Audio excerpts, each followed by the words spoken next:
হারামজাদার ভাষা কি? কুত্তা ফুট। টুট টুট টুট।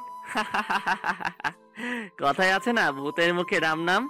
এর হয়েছে তাই, যে মাইয়া কুত্তা বানর শুয়োর লুচ্চা ছাড়া কথাই বলে না, সে নাকি আমার সামান্য কুত্তি বলার জন্য ব্রেকআপ করলো। ভাবা যায় বিষয়টা। যাই হোক, পরিচয়টা দিয়ে নেই। আমি আজিজ, এবার অনার্স দ্বিতীয় বর্ষের ছাত্র। আর যার সাথে এতক্ষণ কথা বলছিলাম ও হলো জান্নাত, আমার গার্লফ্রেন্ড। গার্লফ্রেন্ড বললে এখন ভুল হবে, বলতে হবে এক্স গার্লফ্রেন্ড। এবার ইন্টার ফাইনাল ইয়ারে। আপনাদের সাথে কথা বলতে বলতে ফোনটা আবার বেজে উঠলো। মেজাজটা আবার খারাপ হয়ে গেল। জান্নাত মনে করে নাম্বারটা না দেখেই ধরে বলতে শুরু করলাম, ওই কুত্তি, আবার ফোন দিলি কেন? তোর কি লজ্জা নাই? খুব তো বললি আর ফোন দিবি না, সেই তো ঘুরে ফিরে আবার আমার কাছে ফোন দিলি। বেলজ্জ, বেপর্দা, বেহায়া মহিলা কোথাকার। ওপাশ থেকে, কি আবল তাবল কথা বলিস বাবা? আমি তোর মা বলতেছি, তুই কি পাগল হইলি নাকি রে বাবা? ফোনের দিকে তাকিয়ে দেখি, এ মা, এই তো দেখি সত্যি আম্মুর নাম্বার। এখন কি বলবো আম্মুরে? আম্মু সরি আম্মু, ভুল হয়ে গেছে। ভুল মানে? তুই আমার কুত্তি বেহায়া বেপর্দা বললি? আম্মু আমি সত্যি তোমারে বলতে চাই নাই। তো কারে বলতে চাইছিলি? দাঁড়াও, তোমারে সব বুঝিয়ে বলতেছি। দাঁড়াইতে পারবো না, তুই বল। ওকে, তাহলে শোনো, সব বুঝিয়ে বললাম। ও ঠিক আছে, বেশি চিন্তা করিস নে, সব ঠিক হয়ে যাবে। তা কি জন্য ফোন দিয়েছিলে সেটা বলো। একটা খুশির খবর আছে বাবা, তুই বাড়িতে চলে আয়। তোর ভাইয়ের জন্য মেয়ে দেখতে যাব, 2-1 দিনের মধ্যে চলে আয়। ওহ আম্মু, কি খবর দিলে গো? ভাইয়ার বিয়ে? আমি কালকেই বিকালের দিকে চলে আসতেছি খুশি হয়ে, কারণ ভাইয়ার বিয়ে হয়ে গেলেই আমার পথ পরিষ্কার। ওকে আয়, সাবধানে আসবে কিন্তু। ঠিক আছে আম্মু, বলেই ফোনটা কেটে দিলাম। কাল আগে ভার্সিটি গিয়ে ছুটি নিয়ে আসতে হবে, তারপর বিকালের দিকে সোজা বাড়িতে। কিন্তু জান্নাতের জন্য খুব খারাপ লাগতেছে। যদিও ব্রেকআপ করে থাকি, তবুও তো ভালোবাসি মেয়েটাকে। অভিমানের বশে শুধু ব্রেকআপ করা। ব্রেকআপ করলেও তাও তো মেয়েটাকে একবার করে দেখতে পারি, কিন্তু বাড়িতে গেলে তাও তো দেখা হবে না। জান্নাতের সাথে আমার পরিচয় আমার বন্ধুর বোনের মাধ্যমে। সেদিন ছিল নাবিলার জন্মদিন, আমিও যাই সেদিন বুলবুল আমার বন্ধুদের বাড়িতে। জান্নাতুলকে সেদিনই প্রথম দেখি, তারপর প্রপোজ, প্রেম, আর প্রেমের পর ব্রেকআপ। কি একটা জিনিস, তাই না? ওকে প্রপোজটা আমি করেছিলাম, আর ব্রেকআপটা করলো জান্নাত। পুরনো দিনের কথাগুলো ভাবতে ভাবতে কখন যে ঘুমিয়ে পড়েছি মনেই নেই। সকালে ঘুম ভাঙলো ফজরের আজানের আওয়াজ শুনে। নামাজ পড়ে এসে সবকিছু গুছিয়ে নিলাম, তারপর খাওয়া দাওয়া করে ভার্সিটিতে গেলাম। ভার্সিটিতে পৌঁছাতেই, এই আজিজ, এদিকে আসো। এর নাম রিয়া, খুবই গা ঘেঁষা একটা মেয়ে। আমাকে নাকি তার খুবই পছন্দ, কিন্তু আমাকে আর জান্নাতকে যখন একসাথে দেখে তখন নাকি তার গা জ্বলে যায়। হ্যাঁ বলো, তবে যা বলবে একটু তাড়াতাড়ি বলবে, আজকে আমার বেশি সময় নাই। তোমার কবেই বা সময় থাকে গো সোনা, আমার কাছে একটু বসতে? তোমার কি এমন সমস্যা হয় বলো তো? এই হাত ছাড়ো বলছি। হাত ধরলে কেন আবার? না, ছাড়বো না। জান্নাত যখন তোমার হাত ধরে তখন তো কিছু বলো না, আর আমি ধরলেই দোষ, তাই না? আর তোমাদের তো এখন ব্রেকআপ হয়ে গেছে, তা হাত ধরলে কোনো সমস্যা হবে না। কোনো মতে হাতটা ছাড়িয়ে, সেটাই তো গো সোনামণি, আমার গুলুগুলুটা। রিয়া সোনা, তুমি তো এখন আমার হাতটা ধরে থাকবে, কিন্তু ওই যে বললাম আমার আজ একটু কাজ আছে, কাজটা সেরে এসেই আমার হাতটা তোমাকে দিয়ে দিব। কেমন রিয়া সোনা? একবার ছুটিটা নিয়ে আসি, তারপর তুই আমায় কেমনে পাস তা দেখা যাবে। রিয়া যেন খুশিতে অবাক, আমি যে ওর সাথে এত ভালোভাবে কথা বলবো বিশ্বাসই করতে পারে নাই। তুমি আমাকে সোনা বলবে আজিজ? হ্যাঁ গো সোনা, আরো কত কি বলবো। আমি কাজটা সেরে আসি, তারপর না হয় সব হবে। ঠিক আছে, কিন্তু কোথায় যাবে? প্রিন্সিপালের রুমে। আচ্ছা, তুমি তাহলে যাও, আমি তোমার জন্য এখানেই অপেক্ষায় থাকি। আরে না না, তোমার অপেক্ষা করতে হবে না, তুমি বরং ক্লাসে যাও, আমি কাজটা সেরেই আসতেছি। ঠিক আছে, তাড়াতাড়ি আসবে কিন্তু, আমি ক্লাসে গেলাম। হ, তুই তাড়াতাড়ি যা, আর আমি আগে ছুটিটা নিয়ে আসি, তারপর তুই আমারে কেমনে পাস তা দেখা যাবে। ওখান থেকে প্রিন্সিপালের রুমে আসলাম, তারপর ছুটি নিয়ে দিলাম এক দৌড়ে হোস্টেলে, তারপর ব্যাগটা নিয়ে বাস স্টেশন। এদিকে রিয়া ভাবছে স্যারের রুমে আজিজ এতক্ষণ কি করে একবার দেখে আসতে হয়, যেই ভাবা সেই কাজ। কিন্তু এ কি, স্যারের রুমে তো আদিস নাই, একবার স্যারকে জিজ্ঞেস করতে হয়। আসতে পারি স্যার? জি আসছিল। আর তোমরা লেখাপড়া করো কেন বলতে পারো? আসতে পারি স্যার এই কথাটা কি ইংরেজিতে বলা যায় না? Sorry sir. ইটস ওকে, আর সরি বলতে হবে না। কি জন্য এসেছো তাই বলো। স্যার আজিজ কি আপনার এখানে আসছিল? আসছিলেন। ছেলেটা খুবই ভালো। স্যার জানি, কিন্তু কি জন্য এসেছিল স্যার? ছুটি নেবার জন্য। এ হাই। এদিকে টিকিট কেটে বাসে উঠে বসে আছি, হেডফোন কানে নিয়ে বসে আছি বাসের মধ্যে। হঠাৎ চোখ গেল বাসের দরজার দিকে। একটা মেয়ে, মাশাআল্লাহ দেখতে একদম দুধে আলতা। মেয়েটা দেখি আমার সিটের দিকেই এগিয়ে আসছে, আর আমি অপলক দৃষ্টিতে তার দিকে তাকিয়ে রয়েছি। আমার সামনে দাঁড়িয়ে মেয়েটি বলল, ভাইয়া, জানালার পাশের সিটটা আমার, যদি একটু এই পাশে আসতেন। ও হ্যাঁ সরি আপু, আসুন বসুন।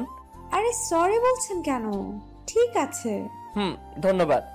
আচ্ছা আপনি কোথায় যাবেন আপু? সিরাজগঞ্জ। আপনি? আরে আমিও তো সিরাজগঞ্জে যাচ্ছি। বাহ, ভালোই হলো, গল্প করতে করতে যাওয়া যাবে। তা আপনি সিরাজগঞ্জের কোথায় যাবেন? উল্লাপাড়া। আপনি? সিরাজগঞ্জে। ও, আপনার নামটা কিন্তু জানা হলো না আপু। আমি সামিরা, অনার্স দ্বিতীয় বর্ষের ছাত্রী। আপনি? আমিও অনার্স দ্বিতীয় বর্ষে। আমি আজিজ। আমরা যেহেতু একই ক্লাসে, তাহলে আমরা তো তুমি করেই বলতে পারি। তুমি কি বলো সামিরা? অবশ্যই, কেন না। আচ্ছা সামিরা, তুমি কি সিঙ্গেল? কেন বলো তো? না, এমনি শুনতে চাইলাম। না, আমার বয়ফ্রেন্ড আছে। আর তুমি? কি আর বলবো, দুঃখের কথা, আমি বর্তমানে ঝুলে আছি। ঠিক, তোমার কথা বুঝলাম না। মানে 3 মাস আগে ব্রেকআপ হয়েছে, কাল রাতে আবার এক্স এর সাথে কথা হয়েছে। ও, তা কি কথা বললে কাল রাতে? শুনবে?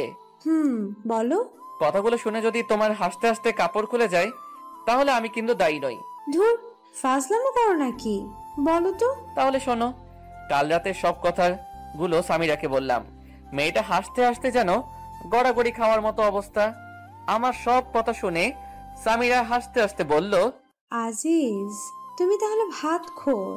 তুমিও শুরু করলে নাকি? আরে না, এমনি মজা করলাম। হুম। আচ্ছা আজিজ, একটা কথা বলবো। বলো।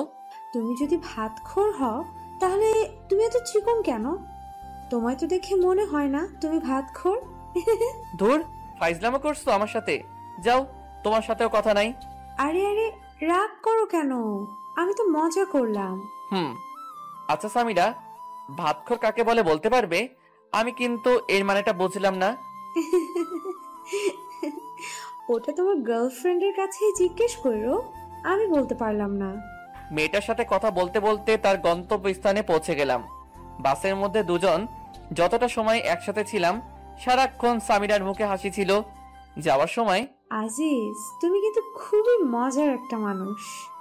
যতক্ষণ তোমার সাথে ছিলাম খুবই এনজয় করলাম মুহূর্তটা। আর তোমার কথা শুনে যতটুকু বুঝলাম, জান্নাত তোমাকে খুবই ভালোবাসে, আর অভিমানের বশে শুধু তোমার সাথে এমন ব্যবহার করেছে।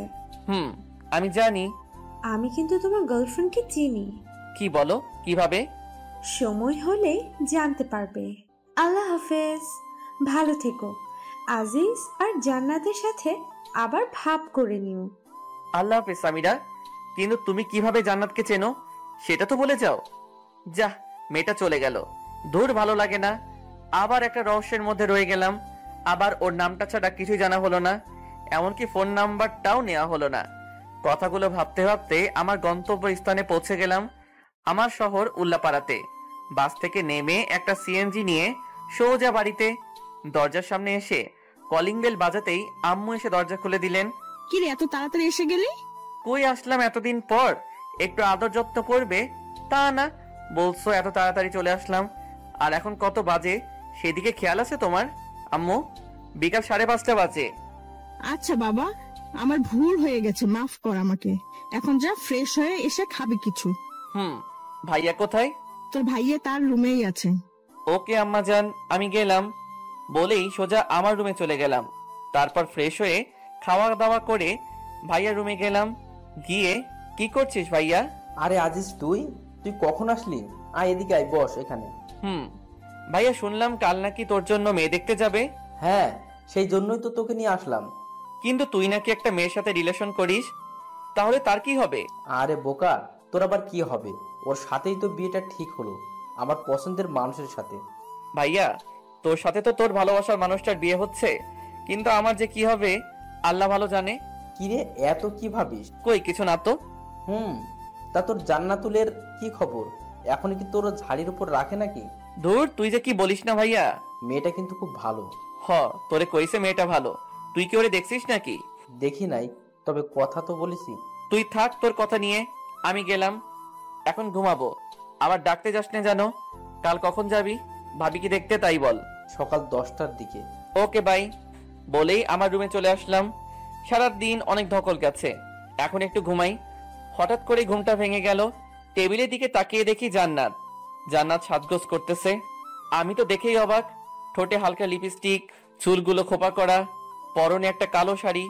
আমি দেখে যেন মুগ্ধ হয়ে ওর দিকে তাকিয়ে আছি। আমার তাকিয়ে থাকা দেখে জান্নাত বলল, কি দেখো অমন করে? তোমাকে তোমাকে একদম পরিমতো লাগছে। যা দুষ্টু, ওইভাবে কেউ বলে? আমার বুঝি লজ্জা করে না? আমার কাছে আবার কিসের লজ্জা শোনা? আসো কাছে আসো, আজ তোমার সব লিপস্টিক খাবো। বলেই হাত ধরে একটানে বুকে নিয়ে আসলাম। হাই, এই কি করো? দেখো কি করি। বলেই জান্নাতের ঠোঁটে আমার ঠোঁট চোখ বুঝে ডুবিয়ে দিলাম। কিছুক্ষণ পর, এ কি জান্নাত, তোমার ঠোঁট বালু বালু লাগে কেন? কি হলো, কথা বলো না কেন? জান্নাত, তোমার লিপস্টিক পানি পানি লাগে কেন? চোখ খুলে তাকিয়ে দেখি জান্নাত নেই, আর আমার সামনে রয়েছে দেয়াল। আর ওটা লিপস্টিক না, আমার ঠোঁট কেটে রক্ত বের হচ্ছে। রক্ত দেখে দিলাম এক চিল্লানিতে পুরো বাড়ি আমার রুমের মধ্যে। কিরে, কি হয়েছে? এত জোরে চিল্লাস কেন? এ কি তোর ঠোঁট কাটলো কেমনে? কিরে, এতখানি কাটলো কিভাবে? সত্যি করে বলতো, কিভাবে কাটলি? খাটে থেকে পড়ে টরে গেছিলি নাকি? এখন এদের আমি কি বলবো? যদি বলি স্বপ্নের মধ্যে জান্নাতকে চুমু দিতে গিয়ে দেয়ালের সাথে ঠোঁট ঘষেছি, তাহলে তো মান ইজ্জত সব যাবে। আসলে ভাইয়া আম্মু, আমি খাটে থেকে পড়ে গেছিলাম। তোমরা তো জানোই আমার ঘুমের মধ্যে এপাশ ওপাশ করার স্বভাব আছে। সাবধানে ঘুমাতে পারিস না? বাসলাম, কি একটা কাণ্ড হয়ে গেল বলুন তো। এই জান্নাত কি ঠিক মতো ঘুমাইতেও দেবে না? স্বপ্নের মধ্যে কত সুন্দর একটা ব্যবহার করলো, কিন্তু সামনাসামনি ওরে বাবা একদম পেটনি। জান্নাত সবার সাথে ভালো ব্যবহার করে, শুধু আমার বেলায় এমনটা করে কেন বুঝি না। হয়তো ভালোবাসার মানুষটার প্রতি একটু বেশি অধিকার খাটাতে চায়, তাই আমার সাথে এমন করে। কথাগুলো ভাবতে ভাবতে কখন যে ঘুমিয়ে গিয়েছি খেয়ালই নাই।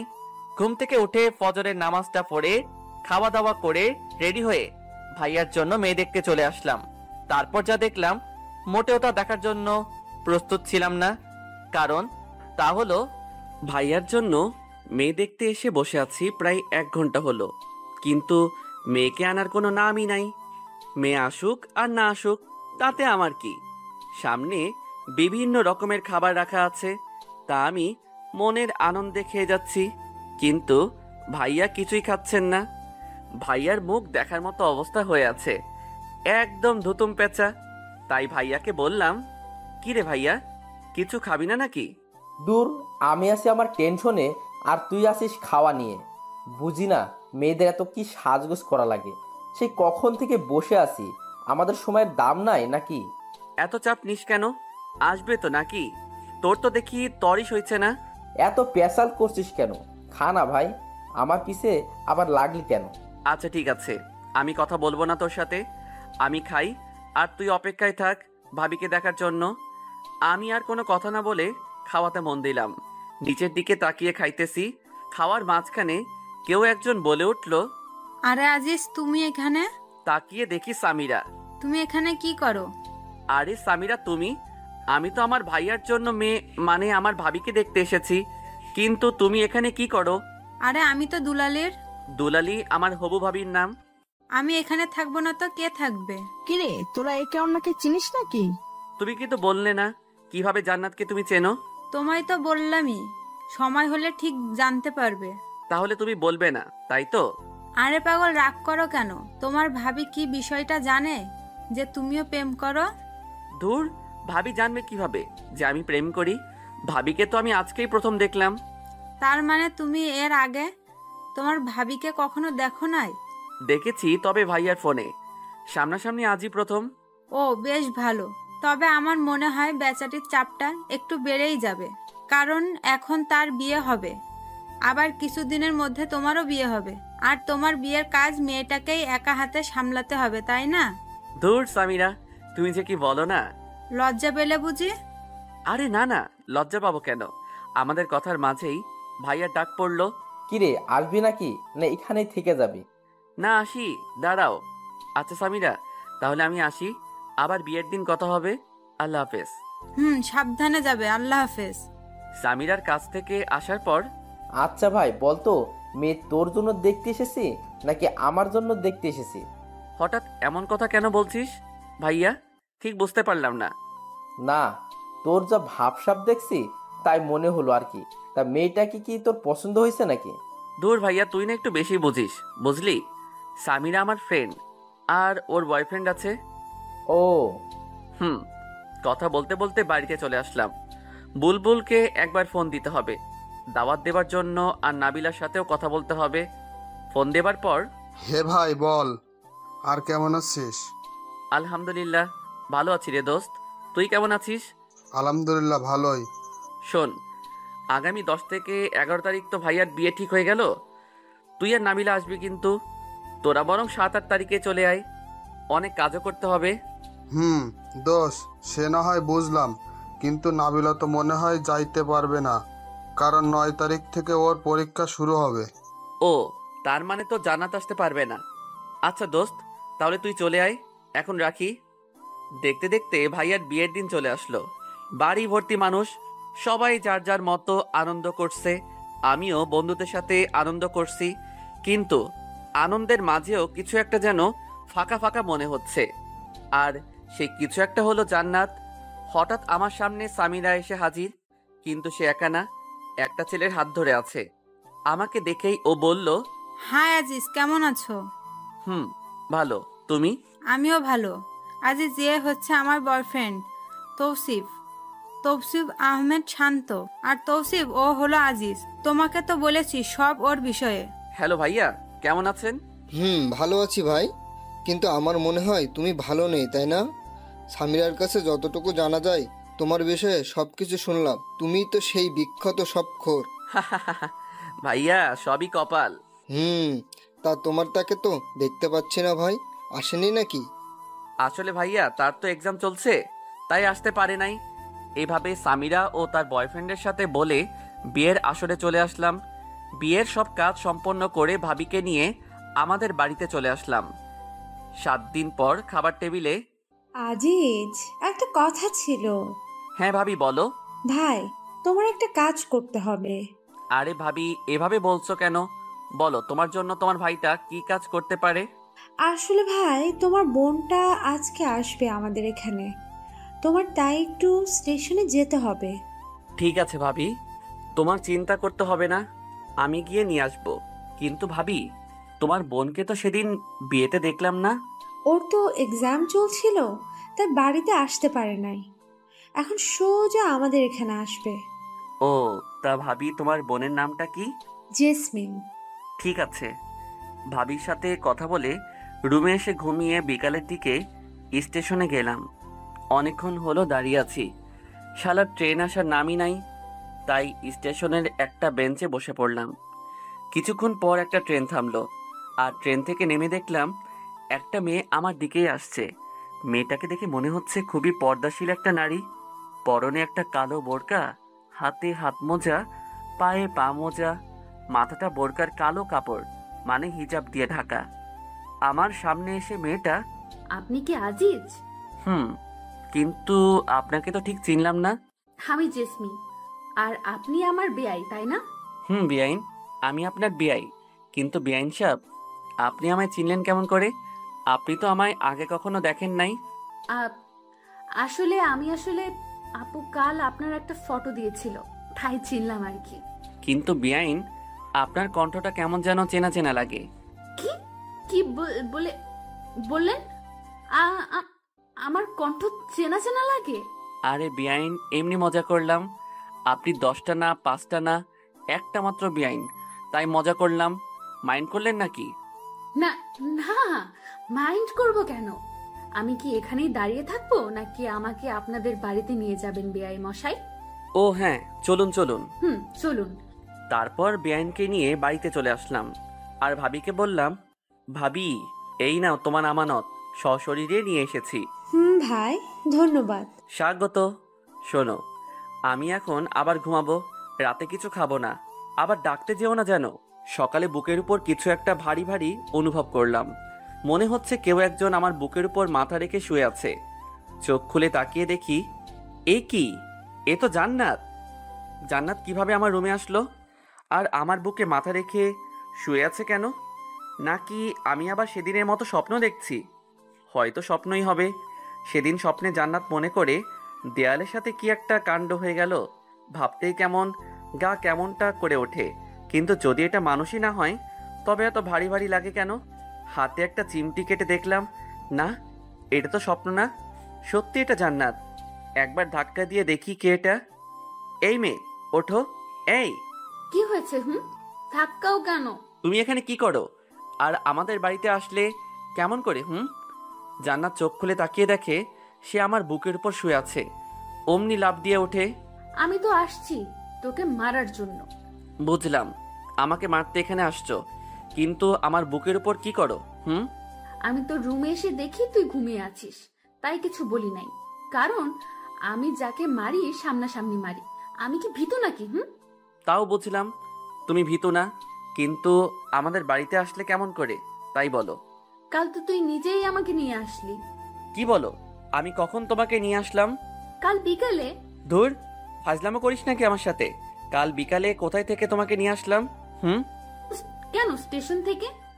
আরে কাল তো আমি আমার ভাবির বোনকে স্টেশন থেকে নিয়ে আসছি। তোমাকে কখন নিয়ে আসলাম? তোর ভাবির বোনই আমি। কিন্তু ভাবি যে বলল তার বোনের নাম জেসমিন। তো কি হয়েছে? তোমার নাম তো জান্নাত, জান্নাতুল ফেরদৌস। জেসমিন আমার ডাক নাম, ওই নামে শুধু আপুই ডাকে। তার মানে এক্স গার্লফ্রেন্ড এখন আমার বেআইন? ওই কুত্তা, তুই যে আমার এক্স ছিলি বা তোর সাথে যে আমার সম্পর্ক ছিল, এটা যেন আমার আপু না জানতে পারে। শুধু আপু না, কেউ যেন জানতে না পারে। হয়, আমার তো আর খেয়ে দে কাজ নাই যে তোর মতো একটা পেতনি আমার গার্লফ্রেন্ড ছিল এটা সবাইকে বলে বেড়াবো। কুত্তা, তুই আমারে কি বললি? আমি পেতনি? ভুল কিছু তো বলি নাই। দাঁড়া কুত্তা, আজ তোর একদিন কি আমার একদিন। বলতেই জান্নাত কিছু একটা খুঁজতে লাগলো আর রুমের এক কোণ থেকে একটা ফুলঝাড়ু পেল, ওইটা হাতি নিয়ে আমার দিকে তেড়ে আসলো মারবার জন্য। যেই বাড়ি মারবে অমনি ভাবির ডাক পড়লো, জান্নাত, এই জান্নাতুল, কই গেলি? ভাবি, বেআই সাহেব আমার রুমে। জান্নাত অমনি ফুলঝাড়ুটা ফেলে দিল। কি রে, এখানে কি করছিস? ভাবি বেআইনের সাথে একটু মজা করছিলাম, তাই না বেআইন? আপু, আমার বেআইটা না খুবই মজার। আচ্ছা বুঝলাম, এখন চল।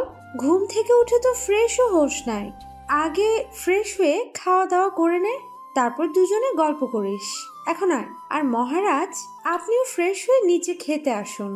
বলেই ভাবি জান্নাতকে নিয়ে চলে গেল আর জান্নাত ওদিকে মনে মনে বলছে, আমাকে পেতনি বলা তাই না?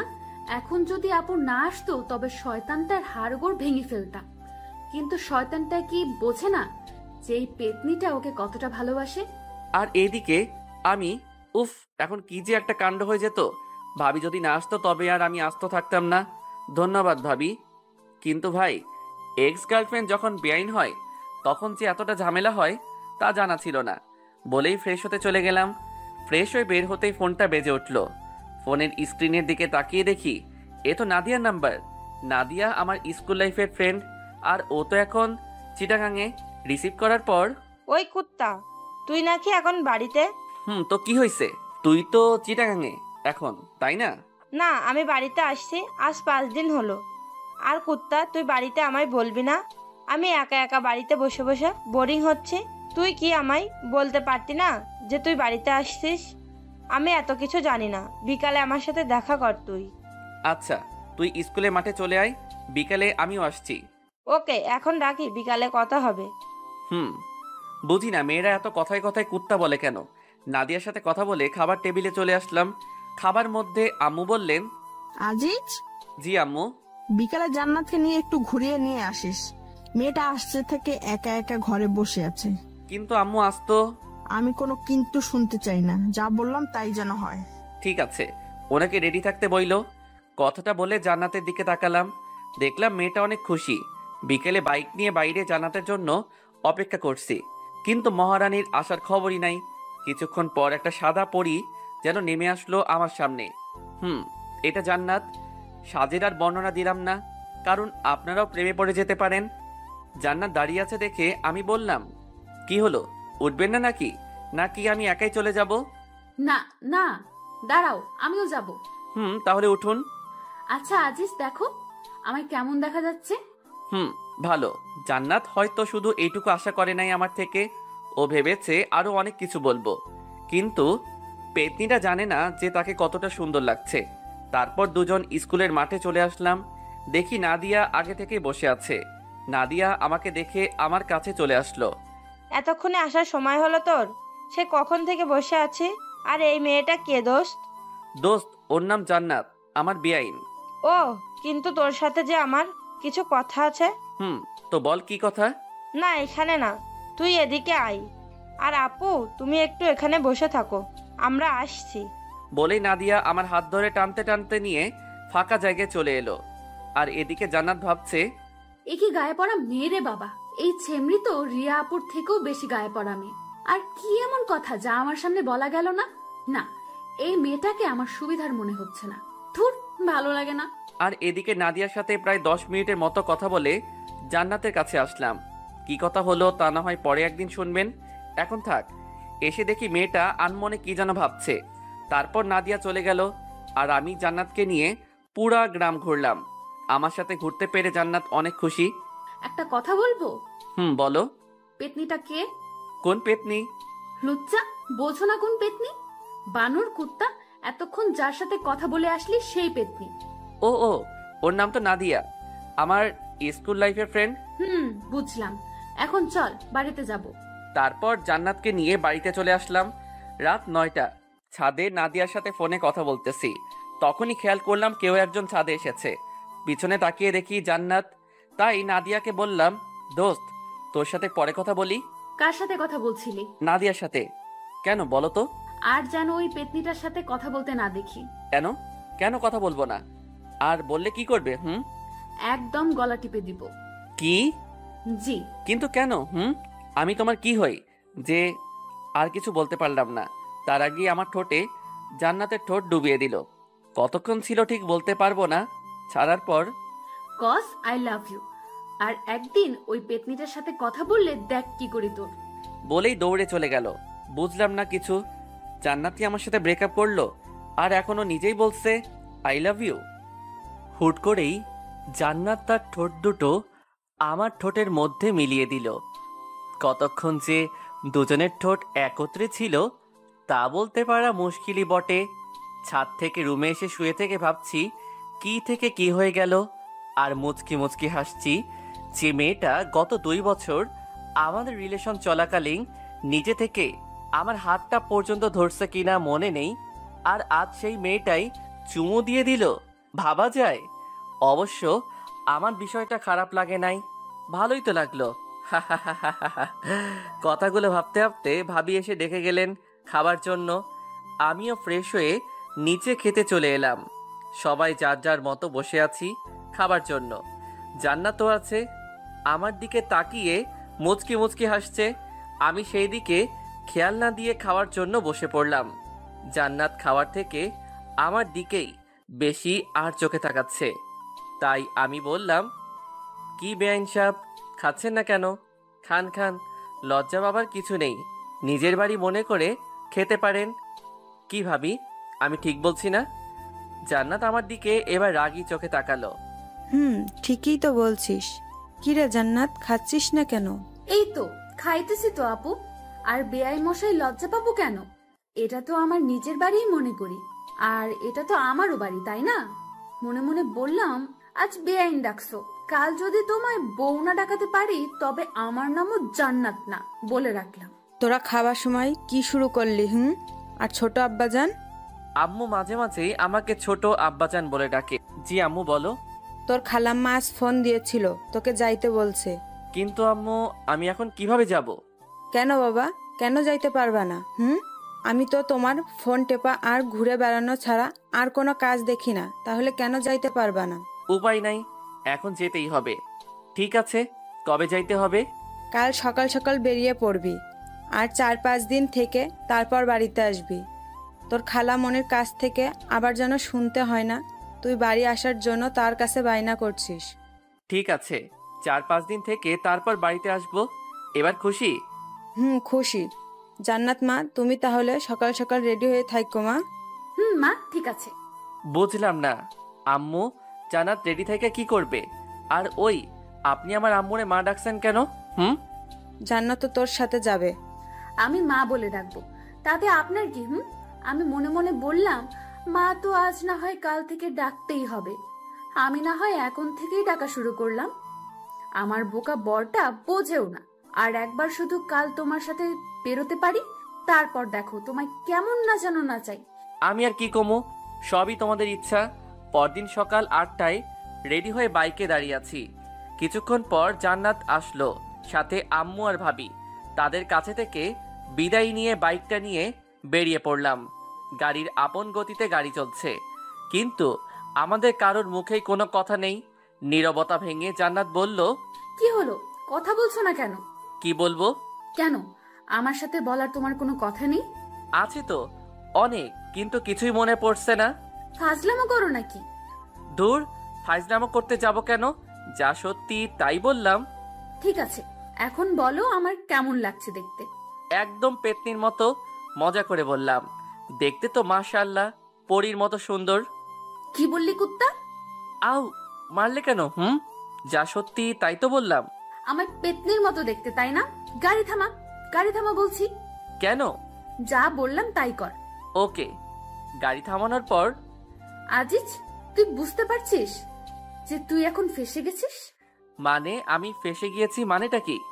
মনে হচ্ছে এখন যদি আমি চেঁচামেচি করে লোক জড়ো করি আর তাদের বলি তুই আমাকে ভুলিয়ে ভালিয়ে এসব করার জন্য এখানে নিয়ে আসছিস, তাহলে তোর কি অবস্থা হবে ভাবতে পারছিস? কিন্তু আমি তো তোমায় ওইসব করার জন্য আনি নাই। সেটা তো আমি আর তুমি জানি সোনা, এরা তো জানে না। তাহলে আমি এখন পালাবো? পালাও, তবে বাড়িতে আম্মু আর আপুকে কি বলবে? তার মানে? তার মানে তুমি এখন মাইনকার চিপায়। না, হ্যাঁ। তুমি এখন কি করতে চাচ্ছ? বেশি কিছু না, শুধু আমি যা যা বলবো তোমায় তাই তাই করতে হবে। কি করতে হবে? আমরা যখন তোমার খালামনির বাসায় যাব, তখন তো তিনি জানতে চাইবেন আমি তোমার কি হই। তখন তুমি কি বলবে? আমি তোমার কি হই? কেন বলবো বেআইন? না, বেআইন না। তাহলে কি বলবো? তুমি আমার এক্স গার্লফ্রেন্ড, এইটা বলবো? ধুর বোকা, এটা বলতে যাবে কেন? তাহলে কি বলবো সেটা তো বলো, এত পেঁচাও কেন? খালামনিকে বলবে আমি তোমার একমাত্র দুষ্টু মিষ্টি আদরের বউ। মানে কি? তুমি তো আমার বউ না। সেটাও শুধু তুমি আর আমি জানি, খালামনি তো জানে না। নেহি কাভি নেহি, আমি এটা বলতে পারবো না। বলতে পারবি না তাই না? লোকজন ডাকবো নাকি? না। তাহলে আমি এখন থেকে তোর কে? বউ। জোরে বল, শুনতে পাই নাই। বললাম তো বউ। এভাবে না, বল যে তুমি আমার একমাত্র বউ, নইলে ডাকবো নাকি? না না, বলছি। বল।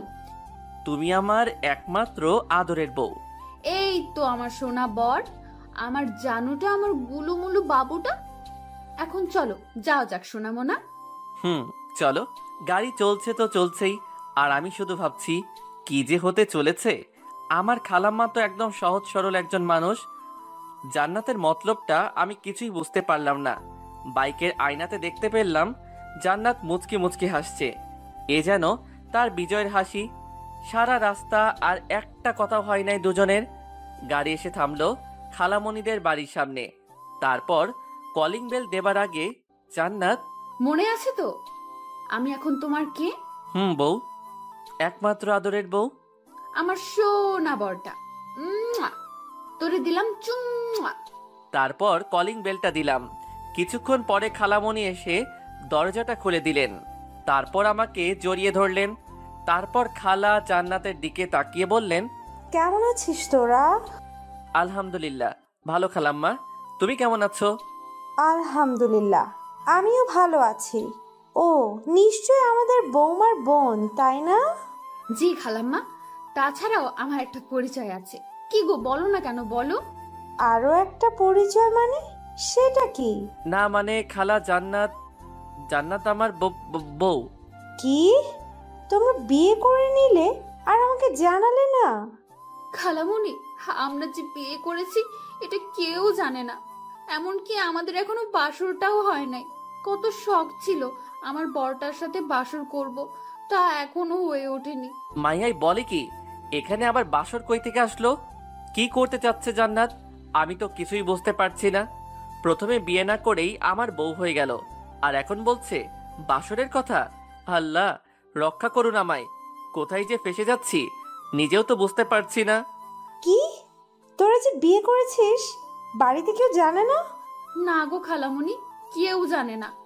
আজিজ বলল খালামণি নাকি অনেক ভালো, আর তোমার কাছে আসলে নাকি তুমি সবকিছু সমাধান করে দিবে। তাই তো তোমার কাছে আমরা চলে আসলাম। তোরা চিন্তা করিস না, আমি সব ঠিক করে দেব। আর আজিজ, তুই বিয়ে করবি আমাকে একবার বলতে পারতি, আমি কি না করতাম নাকি রে বাবা? তুই জানিস না তোর খালামণি তোকে কতটা ভালোবাসে? আমার কতটা ইচ্ছে ছিল তোর বিয়ের কাজ আমি নিজের হাতে করব, তা তুই করতে দিলি না। খালামণি, তুমি কি এখন আমাদের কথা শুনবে নাকি ভিতরে ঢুকতে দিবে? আর আলিফকে তো দেখছি না, ও কোথায়? আলিফ আমার খালাতো ভাইয়ের নাম। ওহে, ভিতরে আয়। আর তোর ভাই তো কলেজে গেছে, তোরা আলিফের রুমে গিয়ে বসে বিশ্রাম নে, আমি ততক্ষণে তোদের রুমটা গুছিয়ে নেই, কেমন? ঠিক আছে খালামণি, আর আলিফ আসলে আমার কাছে পাঠিয়ে দিও। বাবা, তোর ফোনটা দিয়ে যা, আলিফকে ফোন দিয়ে তাড়াতাড়ি আসতে বলি। খালামণিকে ফোনটা দিয়ে আলিফের রুমে দুজনে চলে আসলাম। তারপর আমি, ওই তোর মতলবটা কি বলো তো?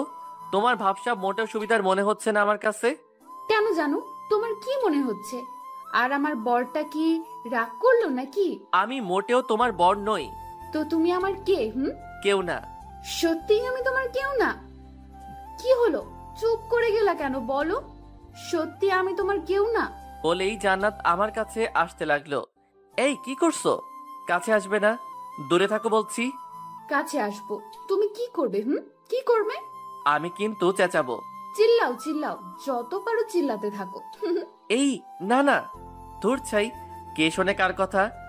জান্নাত আমার মাথার দুপাশে ধরে 4 ঠোঁট এক করে দিল। এখন বলো আমি তোমার কে? কাজটা কিন্তু তুমি ঠিক করলে না। ওই কুত্তা, তোরে আমি কি বলি আর তুই কি বলিস? ধুর, ভাল লাগে না। যাও তো, ফ্রেশ হয়ে এসো আগে। যাইতেছি, তারপর কিন্তু বলতেই হবে আমি তোমার কে, নইলে এইবার তোমার ঠোঁট একদম ছিঁড়ে ফেলবো। বলেই জান্নাত চলে গেল। আর আমি ভাবছি কি করতে চাচ্ছে এই মেয়েটা। ভাবতে ভাবতে আলিফ চলে আসলো। আর কিরে ভাইয়া, আসবো? দরজার দিকে তাকিয়ে দেখি আলিফের হাতে কিছু শপিং ব্যাগ। আরে আলিফ, তুই আয় আয়, আর এটা তো তোরই রুম। তুই আসবি, আমাকে জিজ্ঞেস করছিস কেন?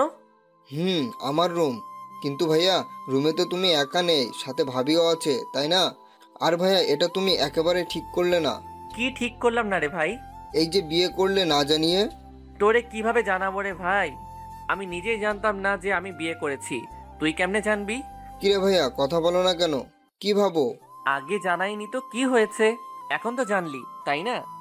নাও, এইগুলো নাও, আর তাড়াতাড়ি এগুলো পরে বাইরে আসো। কি এগুলো?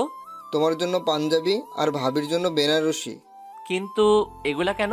আম্মু বললো তোমাকে নাকি বর বেশে দেখবে, তাই তাড়াতাড়ি চেঞ্জ করে চলে আসো। আর এই নাও তোমার ফোন, আম্মু দিল। রেখে যা। কিছুক্ষণ পরে জান্নাত বাথরুম থেকে বেরিয়ে আসলো। তারপর, কার সাথে কথা বললে গো এতক্ষণ? আলিফ আসছিল এগুলো দেবার জন্য। কি এগুলো? খুলে দেখো। ওয়াও, খুব সুন্দর এগুলো। আমাদের জন্য? আমার খুব পছন্দ হয়েছে, কিন্তু এগুলো কিসের জন্য? সবকিছু খুলে বললাম কি জন্য। তারপর দুজন রেডি হয়ে বাহিরে আসলাম। বাহিরে বের হয়ে যা দেখলাম, একজন মুরব্বী লোক খাতা কলম নিয়ে বসে আছে। দেখে মনে হচ্ছে কাজী হবে হয়তো, কিন্তু কেন? আয়, তোরা এখানে বস। খালামণি, উনি কে? উনি তো কাজী সাহেব। তোদের আবার বিয়ে দেবার জন্য নিয়ে আসলাম আলিফকে দিয়ে। আমার অনেক দিনের শখ ছিল তোর বিয়ে আমি নিজে দাঁড়িয়ে থেকে দিব। আমি জান্নাতের দিকে তাকিয়ে দেখলাম মেয়েটা মনে হয় এই কথাটা শোনার জন্য মোটেও প্রস্তুত ছিল না। মুখটা একদম ফ্যাকাশে হয়ে গেছে, সাথে আমারও একই অবস্থা। কি বলো তুমি খালামণি, আমরা তো একবার বিয়ে করেছি, তাহলে আবার কেন? তোকে বললাম না, তোর বিয়ে আমি নিজে দাঁড়িয়ে থেকে দিতে চেয়েছি। আর তোর আবার বিয়ে করতে সমস্যাটা কোথায়? হ্যাঁ, অন্য কাউকে তো আর তোকে বিয়ে করতে বলছি না, তোর বউকেই তো বিয়ে করতে বলছি। বাবা, তুই আমার জন্য এইটুকু করতে পারবি না? জান্নাত, তুমি তো কিছু বলো এখন খালামণিকে। আমি আর কি বলবো বলো, খালামণি তো আর বেশি কিছু আবদার করে নাই, তাই না? খালামণি, আমরা রাজি। আলহামদুলিল্লাহ। কাজী সাহেব, আপনি বিয়ের কাজ শুরু করুন। আমি কিছুই বুঝতে পারছি না কি থেকে কি হয়ে যাচ্ছে। এখন খালামণিকেও সত্যটা বলতে পারবো না, কারণ সে খুব কষ্ট পাবে। কি করব এখন আমি? এই সব ভাবতে ভাবতে কখন যে কবুল বলে দিয়েছি। অবশেষে জান্নাত আর আমার বিয়েটা হয়ে গেল।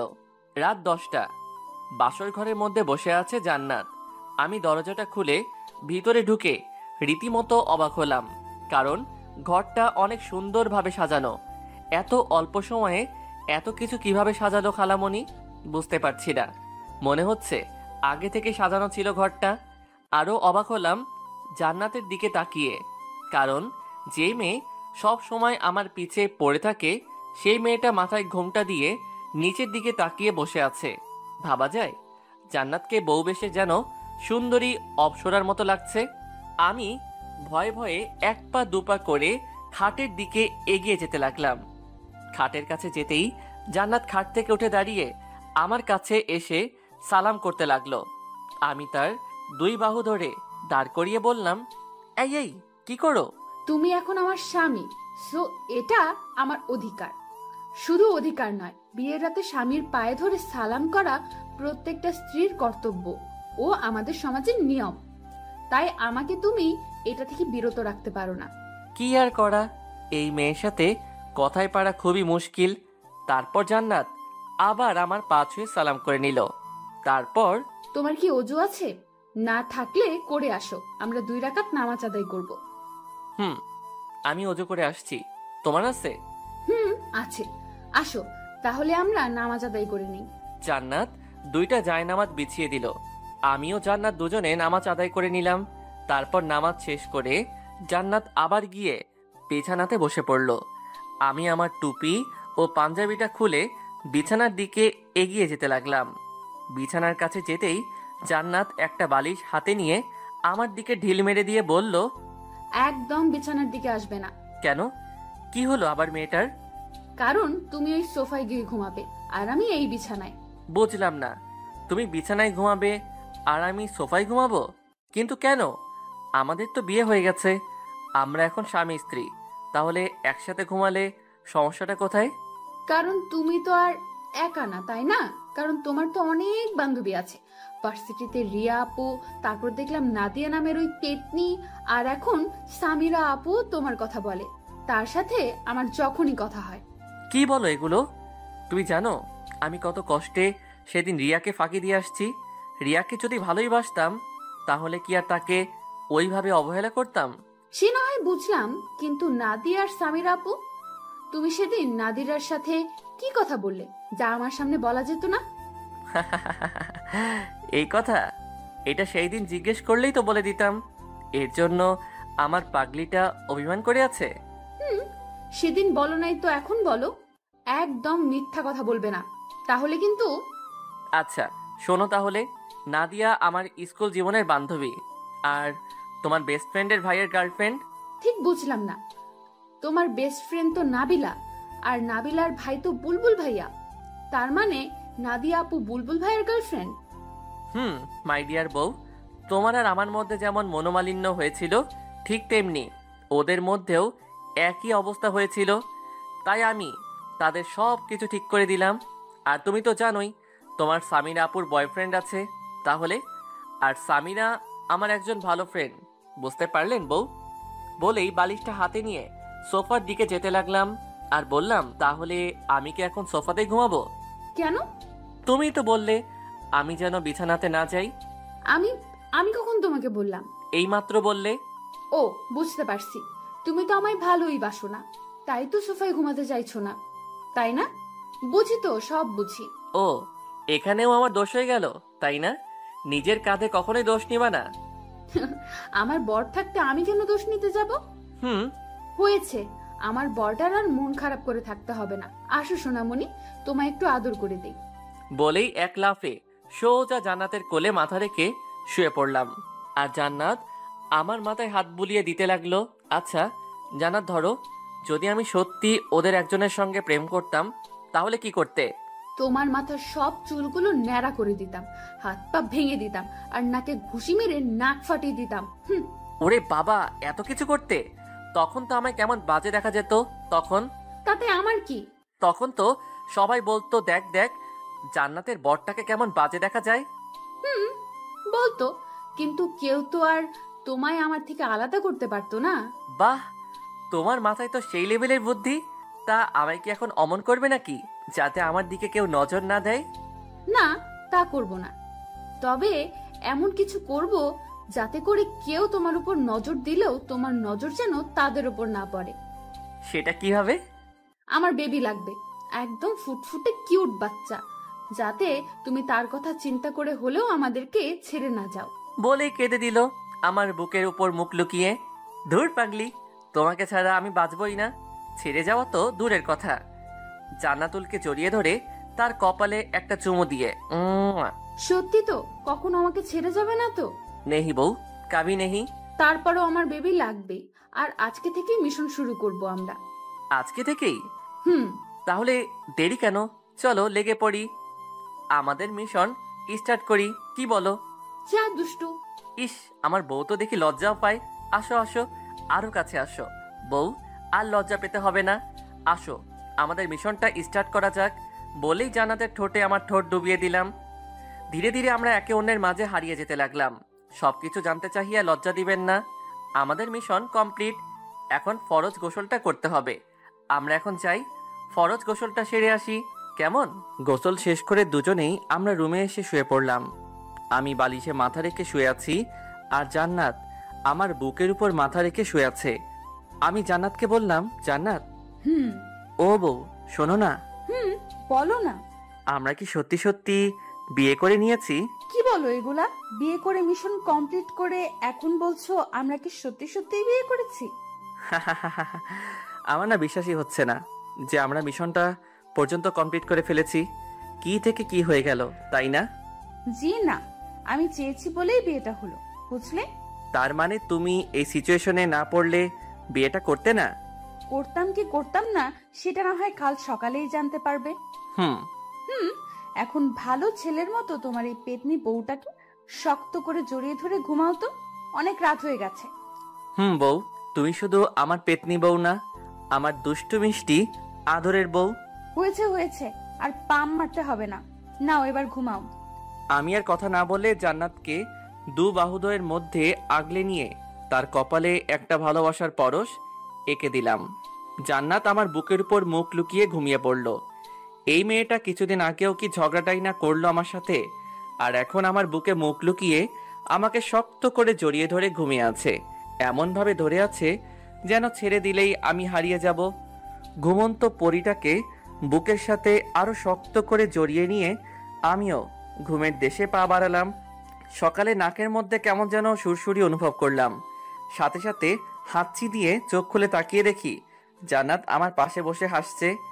অনেক রাগ হলেও তার হাসিতে যেন আমি আবারও তার প্রেমে পড়ে গেলাম। জান্নাত হাসতে হাসতে বলল, এই যে মিস্টার বর, ঘুম ভাঙলো তাহলে? ফজরের আজান যে হয়ে গেছে সেদিকে খেয়াল নেই?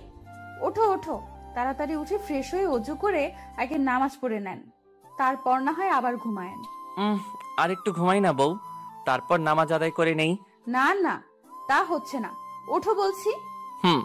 তারপর উঠে নামাজ আদায় করে এসে জান্নাতকে আবার বুকে নিয়ে ঘুমিয়ে গেলাম। কিছুক্ষণ পরে মনে হলো কেউ যেন দরজায় ঠক ঠক করছে। কে? ভাইয়া, আমি আলিফ। আর কতক্ষণ ঘুমাবি? এবার তো ওঠো, আম্মু খাবার জন্য ডাকছে তো। খালামণিকে বল আসছি। তুই এখন যা তো ভাই, 5 মিনিট লাগবে আমার। তারপর আলিফ চলে গেল। আমি জান্নাতকে নিয়ে দরজা খুলে বের হলাম। তারপর যা দেখলাম তার জন্য মোটেও প্রস্তুত ছিলাম না, কারণ আমার সামনে দাঁড়িয়ে আছে আম্মু, আব্বু, ভাইয়া আর ভাবি। আমি তাদের দেখে একদম থ হয়ে গেলাম। এরা এখানে কিভাবে আসলো? আমি ভয়ে ভয়ে আম্মুর দিকে তাকিয়ে বললাম, আম্মু বিশ্বাস করো, আমরা কিছুই করি নাই। আর আম্মু, আমি এসব করতে চাই নাই। এই জান্নাত আমাকে ব্ল্যাকমেইল করে ওইসব করতে বাধ্য করেছে। আমার এমন হ্যাবলা মার্কা মুখ দেখে সবাই ফিক করে হেসে দিল, আর জান্নাত গিয়ে আম্মুকে জড়িয়ে ধরলো। কি হচ্ছে এসব? আমরা সব আগে থেকেই জানতাম রে গাধা। অমন মুখ বানিয়ে আছিস কেন? জানতে মানে? কি জানতে তোমরা? তোর সাথে যে এই বিয়েটা হলো তা আমারই প্ল্যান ছিল। তোকে তোর খালামণির বাড়িতে আসতে বলা আর জান্নাতকে তোকে ব্ল্যাকমেল করছে, সেটাও আমারই প্ল্যান ছিল। কি বলছো এগুলো আম্মু? তোমার প্ল্যান ছিল মানে? তোমরা বললে কি আমি জান্নাতকে বিয়ে করতাম না? আর এগুলো কেন করলে? আমি তো তাই বুঝতে পারছি না। তুই আমাদেরকে ভুল বুঝছিস, আগে কথাটা শোন। ধুর, তুমি থাকো তোমার ভুল বোঝা নিয়ে। আমায় কেউ বিরক্ত করবে না। আমার মাথায় যেন কিছুই খেলছে না। ওখানে আর থাকলাম না, কারণ আমার প্রচন্ড রাগ উঠে গেছে। আর আমার রাগ উঠলে আমি কি করি নিজেও জানি না। আমার থেকে কেন লুকাতে হবে এগুলো? আমাকে বললে আমি কি জান্নাতকে বিয়ে করতাম না নাকি? আমিও তো জান্নাতুলকে ভালোবাসি। আমি যখন সবার সামনে থেকে চলে আসলাম, তখন জান্নাত আমার পিছু পিছু আসতে লাগলো। মা, তুই কোথায় যাস? আম্মু, দেখলে তো তোমার ছেলে কতটা রেগে গেছে। আমি যাই, তার রাগ আগে ভাঙিয়ে আসি। আর আম্মু, আমি তোমাদের আগেই বলেছিলাম, আজিজকে না জানিয়ে এসব করলেও রেগে যাবে। আমি জানি রে মা, আমার ছেলেটা একটু বেশি বদমেজাজি, আর আমরা তো ওর ভালোর জন্যই ওকে কিছু জানাই নেই। আজ যখন জানতে পারবে আমার জন্যই ওর বদমেজাজটা একটু কমেছে, তখন দেখবে সব ঠিক হয়ে যাবে। কিন্তু আম্মু, এখন আমি কি করব? তোর কিছুই করতে হবে না রে মা। 2 ঘন্টা পর আমি রুমে শুয়ে আছি। কে যেন দরজাটা খুলে ভেতরে আসলো। তাকিয়ে দেখি জান্নাত, হাতে খাবারের থালা। আমার কাছে এসে, ওঠো, খেয়ে নিবে। সেই সকাল থেকে এখনো কিছুই খাওনি। কি হলো? আমি কিছু বলছি। আমিও কিন্তু এখনো কিছুই খাইনি। আর আম্মু আমাদের ভালোর জন্যই এগুলো করেছে। আর কেন করেছে শুনবে? ওকে, কথা যখন বলবেই না তাহলে শোনো। সেদিন যখন তোমার সাথে প্রথম ঘুরতে বের হয়েছিলাম আর আমরা একটা রেস্টুরেন্টে গিয়েছিলাম, মনে আছে তোমার?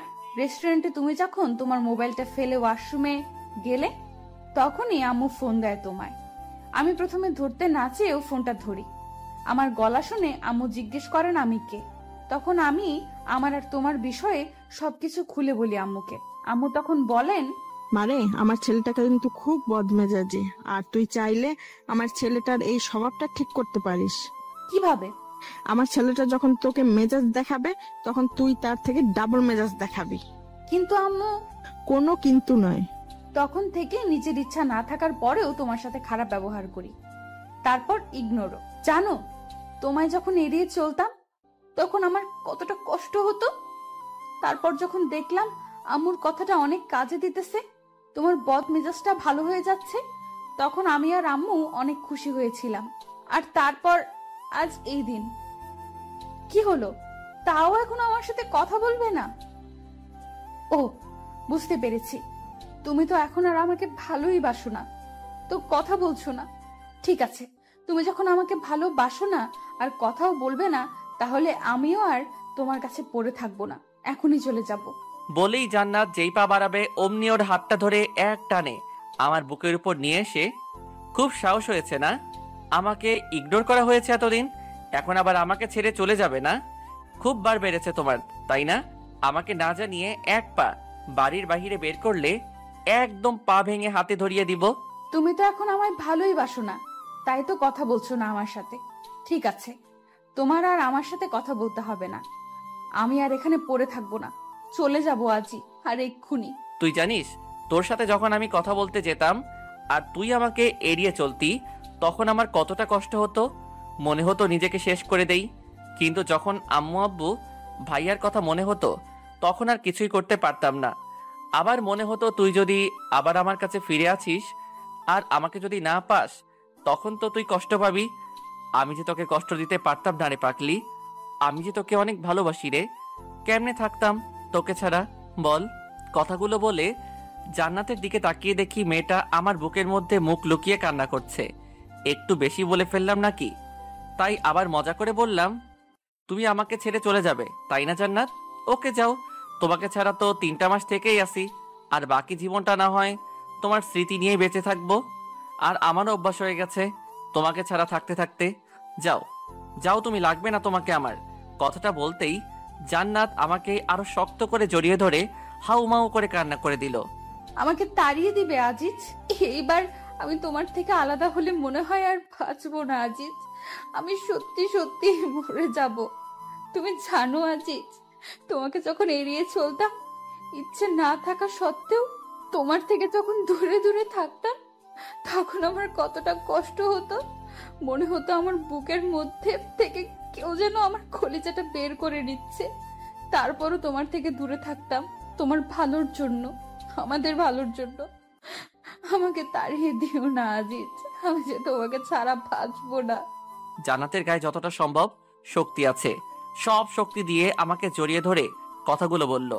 তুমি তো বললে আমার কাছে থাকবে না, চলে যাবে। সে তো তুমি আমার সাথে কথা বলছিলে না বলে তার জন্য বললাম। আচ্ছা ঠিক আছে, আমি যদি কখনো তোমাকে ছেড়ে চলে যেতে চাই, তাহলে তুমি আমার হাত পা ভেঙে দিও, কেমন? তাও আমাকে তোমার কাছ থেকে যেতে দিবে না। ইস, শখ কত! আমার এত সুন্দর বউটার নাকি হাত পা ভেঙে দিব, তখন তোমাকে কেমন কেমন দেখাবে না? আর লোকে তখন আমাকে কি বলবে? বলবে, দেখ আজিজের বউটাকে কেমন দেখা যায়, একদম পেতনি। বললে বলুক, তাতে আমার কি? সেটা তো আর আমাকে বলবে না, তোমাকেই বলবে। আর তার জন্যই যদি আমাদেরকে কেউ আলাদা করতে না পারে, তাহলে আমার হাত পা ভাঙতে কোনো সমস্যা নাই। আমাদেরকে এমনিতেই কেউ আলাদা করতে পারবে না রে পাগলি। সে শক্তি কারো আছে নাকি আল্লাহ তাআলা বাদে? আর যে আলাদা করতে আসবে, আমি তারই হাত পা ভেঙে দিব না? আমিও ভেঙে দিব। ঠিক আছে, দিও। এই বউ, আমার কিন্তু অনেক ক্ষুধা লেগেছে। তোমার জন্য তো খাবার এনে রেখেছি, টেবিলে আছে, খেয়ে নাও। না থাক, খাবো না। খাবে না কেন? এই তো বললে তোমার নাকি অনেক ক্ষুধা লেগেছে। লেগেছে তো। তবে খাবে না কেন? কেউ একজন যদি খাইয়ে দিত তাহলে খাইতাম। তো সেই কেউ একজন তোমাকে না করেছে যে সে খাইয়ে দিবে না? বললেই তো হয় তুমি আমার হাতে খাবে। সেই কেউ একজন কি বোঝে না তারও তার বউয়ের হাতে খেতে ইচ্ছে করে? হয়েছে হয়েছে, আর ন্যাকামি করতে হবে না। আসো খাইয়ে দেই আমার বরটাকে। তারপর জান্নাত আমাকে খাইয়ে দিতে লাগলো, আর আমি খাইতে লাগলাম। ওহ ভাই, জানেন না বউয়ের হাতে খেতে কতটা মজা। যে বউয়ের হাতে খাবার খায় সেই শুধু জানে এর হাতের খাবার একদম যেন অমৃত। দুঃখের বিষয়, আমি এখনো ছোট্ট বাচ্চা, একটা ছেলে, সবেমাত্র এসএসসি দিলাম। বিয়ে করা তো দূরের কথা, বউ পামু কই? জান্নাত আমাকে খাইয়ে দিতেছে আর আমার মুখের দিকে তাকিয়ে আছে। তার তাকিয়ে থাকা দেখে বুঝতে পারলাম ওরও অনেক ক্ষুধা লেগেছে। মেয়েটাও তো সারাদিন কিছু খায়নি। তাই আমিও এক লোকমা খাবার নিয়ে জান্নাতের মুখের কাছে ধরলাম। সাথে সাথে মেয়েটা খাবার মুখে নিয়ে নিল, যেন সেই অপেক্ষাতেই ছিল আমি কখন তাকে খাবার খাইয়ে দেই। খাবার মুখে নিতেই জান্নাতের চোখ দিয়ে পানি গড়িয়ে পড়ল। এটা কোনো দুঃখের পানি দেখলাম না, এটা যেন রাজ্য জয়ের আনন্দের চোখের পানি। সবার বউই চায় তার স্বামী তাকে একটু কেয়ার করবে, একটু ভালোবাসবে। খাবার সময় আবদার করে বর তার বউকে বলবে, তুমি আমাকে খাইয়ে না দিলে আমি খাবই না। বউ যখন তার স্বামীকে খাইয়ে দেবে, তার স্বামীও তখন তার বউকে খাইয়ে দেবে। এতটুকুই। বউদের তখন আর কিছুই যেন চাই না, এতেই নিজেকে যেন রানী মনে করেন। কথাগুলো ভাবতে ভাবতে আমাদের খাওয়া শেষ। তারপর আমার ফোনটা বেজে উঠল। বউ। ও বউ, কি? আমার ফোনটা একটু এনে দাও না গো, টেবিলের উপর থেকে। পারবো না, নিজেটা নিজেই নিয়ে নাও। থাক, তোমার আনতে হবে না, আমি নিয়ে নেই। ফোনটা হাতে নিয়ে দেখি অচেনা নাম্বার। ধরার পরে, হ্যালো, আসসালামু আলাইকুম, কে বলছেন? ভাইয়া, আমি রাফি বলছিলাম, আপনার কলেজের ছোট ভাই। ও রাফি, ভাই বল। ভাইয়া, আপনাদের তো কালকে ফর্ম ফিল আপের লাস্ট ডেট। ও হ্যাঁ, তাই তো, ধন্যবাদ ভাই, আমার তো মনেই ছিল না। আরে ভাই, ধন্যবাদ দেওয়ার কি আছে, আমি রাখি তাহলে, কাল দেখা হবে। কে ফোন দিয়েছিল গো? রাফি, কলেজের ছোট ভাই। কাল একবার কলেজে যেতে হবে, ফর্ম পূরণ করতে হবে। ও, তাহলে আর দেরি করো না। পরের দিন সকাল 7টা, জান্নাতের কপালে চুমু এঁকে দিয়ে ভার্সিটির উদ্দেশ্যে রওনা দিলাম। কলেজের মধ্যে ঢুকতেই আমার চোখ কপালে উঠে গেল। আমি ভাবতেও পারি নাই কলেজে ঢুকেই প্রথমে এই মেয়েটার সম্মুখীন পড়তে হবে, কারণ আমার সামনে রিয়া দাঁড়িয়ে আছে। আমি রিয়াকে দেখেও না দেখার মতো করে রিয়াকে পাশ কাটিয়ে যেতে লাগলাম। অমনি রিয়া, ওই আজিজ, দাঁড়াও। আমি দাঁড়িয়ে গেলাম আর রিয়া এক প্রকার দৌড়ে আমার কাছে চলে আসলো। কেমন আছো আজিজ? ভালো, তুমি? খুবই ভালো। আচ্ছা আজিজ, শুনলাম তুমি নাকি জান্নাতকে বিয়ে করেছো। হুম। কাজটা কি তুমি ঠিক করলে আজিজ? মানে কি বলতে চাচ্ছ তুমি? মানে কিছু না। আচ্ছা আজিজ, একটা কথা বলো তো, জান্নাতের মধ্যে কি এমন পেলে যা আমার কাছে ছিল না? জান্নাত তোমায় কি এমন সুখ দিতেছে যা আমি তোমায় দিতে পারতাম না? আমি কি তোমাকে জান্নাতের থেকে বেশি আমি তোমায় সুখ দিতে পারতাম? রিয়া, তুমি একটু বেশি বলে ফেলছো না? বেশি বলিনি আজিজ। তুমি হয়তো জানো না, এই কলেজের শুধু স্টুডেন্টরাই আমার জন্য পাগল না, অনেক স্যারও আছে যারা আমার জন্য পাগল, আর আমি শুধুই তোমার জন্য পাগল। ছি রিয়া, তুমি কি সত্যি পাগল হয়ে গেলে নাকি? কি বলো এগুলা? হ্যাঁ হ্যাঁ, আমি পাগল হয়ে গেছি, তোমার জন্য পাগল হয়ে গেছি। আচ্ছা, তুমি চাইলেই পরীক্ষা করে নিতে পারো কার কাছে বেশি সুখ পাও, তুমি আমার কাছে নাকি ওই জান্নাতের কাছে। এসো আমার সাথে, এসো কমন রুমে, তোমাকে দেখিয়ে নিয়ে আসি কে বেশি সুখ দিতে পারে। বলেই রিয়া আমার হাত ধরে টানতে লাগলো। আমি রিয়ার হাতটা ছাড়িয়ে রিয়াকে একটা গালে থাপ্পড় মেরে বললাম, ছি রিয়া, তোমার মন মানসিকতা এতটা নীচ? তোমাকে আমি একটা ভালো মেয়ে মনে করেছিলাম, কিন্তু তুমি আমাকে মারলে আজিজ। তুমি হয়তো জানো না আজিজ, আমি যা চাই তাই পাই, দরকার পড়লে জোর করে আদায় করে নেই, আর যদি তাও না পাই তাহলে কাউকে পেতে দেই না। এমন কমন ডায়লগ সবাই দেয়, আমিও তোমাকে তার ব্যতিক্রম মনে করি না। আমি কি জিনিস তুমি এখনো জানতে পারোনি আজিজ। তুমি কি করতে চাচ্ছ? Wait and see. ও সরি, তুমি তো বেশিক্ষণ দেখতেও পারবে না। ওই তোরা কোথায়, চলে আয়। সাথে সাথে অনেকগুলা ছেলে এসে আমাকে চারদিক দিয়ে ঘিরে নিল। তাদের সকলের হাতে হকি স্টিক আর স্ট্যাম্প। কয়েকটা ছেলেকে দেখে চিনতে পারলাম ওরা রিয়ার কাজিন হয়। দাঁড়িয়ে দাঁড়িয়ে কি তোরা তামাশা দেখবি নাকি কাজ শুরু কর? হ্যাঁ পু, কাজ শুরু করছি। বলেই আমার পায়ের হাঁটুর গিরাতে একটা বাড়ি মারলো। তাল সামলাতে না পেরে মাঠের মধ্যে পড়ে গেলাম। কি হলো, তোরা থামলি কেন? ওর এমন অবস্থা করবি যাতে বুঝতে পারে এই রিয়ার কথা না মানলে কি হয়। তারপর সবাই মিলে আমাকে মারতে লাগলো। ক্যাম্পাসের সবাই আমার দিকে তাকিয়ে আছে, কিন্তু কেউই এগিয়ে আসতে সাহস পাচ্ছে না। আমি যে ব্যথাতে বারবার চিৎকার করে উঠছি, মাগো ও মাগো, কিন্তু আমার চিৎকার সবার কানে পৌঁছালেও কেউ যেন শুনতে পাচ্ছে না। এতক্ষণ আমাকে মারতে দেখছিল কলেজের ছোট ভাই রাফি, তাই রাফি তাড়াতাড়ি করে বুলবুল ফোন দেয়। হ্যালো বুলবুল ভাইয়া। হ্যাঁ রাফি বল। রাফি কি হয়েছে, তোর কণ্ঠ এমন শোনা যাচ্ছে কেন? বুলবুল ভাইয়া, আজিজ ভাইয়াকে রিয়া আপুর কলিগরা। আজিজ? কি হয়েছে আজিজের? তুই এখন কোথায়? আর আজিজ কি তোর কাছেই আছে? কি হলো বলছিস না কেন? কলেজ ক্যাম্পাসে। তুই চিন্তা করিস না ভাই, আমি আসছি। তুই রাহাত, সুমন আর আমাদের ক্লাবের সকলকে খবর দে, আমি আসছি। বুলবুল এক প্রকার পাগলের মতো দৌড় দিতে লাগলো। রাফি এদিকে রাহাত, সুমন আর তাদের ক্লাবের সকলকে খবর দিয়ে দেয়। সকলে ছুটে চলে আসে কলেজে। এসে দেখে আজিজ জ্ঞান হারিয়ে মাঠের মধ্যে পড়ে আছে। তবুও রিয়ার কাজিনরা আজিজকে মেরেই যাচ্ছে। বুলবুলদের দেখে রিয়া পালিয়ে যেতে লাগলে তাদের কলেজের আসিয়া নামের একটা মেয়ে রিয়াকে ধরে ফেলে, আর সাথে তার বান্ধবীরাও। এদিকে বুলবুল, সুমন, রাহাত ও তাদের বন্ধুরা রিয়ার কাজিনদের উড়াধুরা মারতে থাকে। কিছুক্ষণ পর পুলিশ চলে আসে সেখানে এবং সবকিছু পর্যবেক্ষণ করে রিয়া ও তার কাজিনদের ধরে নিয়ে যায়। এদিকে জ্ঞান হারিয়ে মাঠের মধ্যে পড়ে আছে আজিজ। তার মাথায় আঘাত করার কারণে মাথা দিয়ে প্রচন্ড পরিমাণে রক্ত বের হচ্ছে। বুলবুলরা তাড়াতাড়ি করে আজিজকে হসপিটালে নিয়ে যায়। তারপর আজিজের বাড়িতে তার ভাবির নাম্বার ফোন করে বুলবুল। হ্যালো, কে বলছেন? ভাবি, আমি বুলবুল, আজিজের বন্ধু। হ্যাঁ, কি হয়েছে? তোমরা কাঁদছো কেন? কে ফোন করেছে রে আপু? বুলবুল। দে দেখি, আমাকে দে ফোনটা। হ্যালো বুলবুল ভাইয়া, কি হয়েছে, কাঁদছেন কেন? জান্নাত, আজিজকে ওরা। আজিজের নাম শুনেই জান্নাতের গলা শুকিয়ে যায়। ভাইয়া, আজিজের কি হয়েছে বলুন প্লিজ, কাঁদবেন না ভাইয়া। বলুন প্লিজ। জান্নাত বুলবুলের কথা শুনে হাতে থেকে ফোনটা পড়ে যায় এবং এক চিৎকার দিয়ে সাথে সাথে ফ্লোরে পড়ে গিয়ে জ্ঞান হারিয়ে ফেলে। জান্নাতের চিৎকার শুনে বাড়ির সবাই একত্রিত হয়ে যায়। জান্নাতুল, এই জান্নাত, কি হলো তোর? কথা বল। বুলবুল ভাই, কি হয়েছে ভাই? কি হলো বৌমা, কথা বলো। সব খুলে বলার পর কেউ আর এক মুহূর্ত দেরি করে না। জান্নাতের অজ্ঞান অবস্থাতেই তাদের সাথে করে হসপিটালে নিয়ে যায়। আজিজকে আইসিইউতে চিকিৎসায় করা হচ্ছে। জান্নাতের জ্ঞানও ফিরে এসেছে। জান্নাত হসপিটালের এক কোণে বসে কান্না করে যাচ্ছে। জান্নাত যেন পাগল হয়ে গেছে, কি করবে কিছুই ভেবে পাচ্ছে না। সবাই অধীর আগ্রহ নিয়ে পাইচারি করে যাচ্ছে কখন ডাক্তার বের হয়। প্রায় ঘন্টাখানিক পরে ডাক্তার বেরিয়ে আসলো। জান্নাত ডাক্তারকে দেখে দৌড়ে তার সামনে গিয়ে দাঁড়িয়ে পড়ল। জান্নাতের সাথে রাহাত, বুলবুল, সুমন ও আজিজের পরিবারের সবাই ডাক্তারকে ঘিরে নিল। ডাক্তার, আমার বরটা কেমন আছে ডাক্তার? খুব ভালো আছে তো ডাক্তার?